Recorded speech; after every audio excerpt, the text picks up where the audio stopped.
Chief justice صاحب میری بیٹی کے لیے بھی رات کے 12 بجے عدالت لگائیں۔ زہرہ کاظمی کو کس نے اغوا کیا؟ سوشل میڈیا پر آج کل دعا زہرہ کاظمی کے بارے میں کئی خبریں موجود ہیں۔ کراچی کے علاقے 5 اسٹار سے لاپتہ ہونے والی 14 سالہ بچی دعا زہرہ کاظمی کو آج چھٹا روز ہے، مگر تاحال کوئی معلومات نہیں مل سکی ہیں۔ دعا زہرہ کے والدین کی آنکھوں کے آنسو اس بات کی گواہی دے رہے ہیں کہ بیٹی کی گمشدگی سے گھرانہ تشویش میں مبتلا ہے، ساتھ ہی ساتھ زندگی جیسے رک سی گئی ہو۔ والدین نے سندھ پولیس سمیت ہر ادارے اور حکومت وقت سے بیٹی کی بحفاظت بازیابی کے لیے التجا کی ہے۔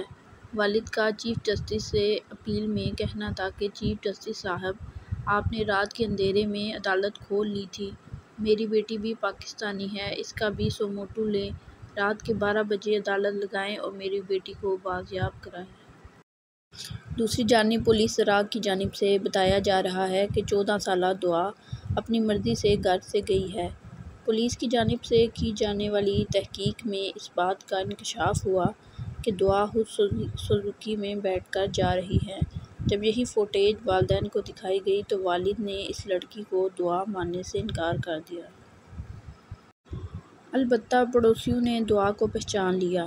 پولیس تحقیقات میں دعا کے اسکول پرنسپل اور ساتھی طالبات سے بھی بیانات لیے گئے ہیں، جبکہ دعا کے گھر کی نیٹ ڈیوائس سے بھی کورٹ میرج اور پسند کی شادی سے متعلق سرچ ہسٹری ملی ہے۔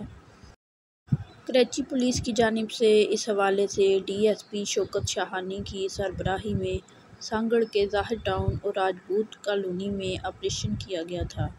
بعض مشکوک گھروں کی تلاشی لی گئی تھی جس میں مبینہ طور پر مقامی افراد کا دعویٰ ہے کہ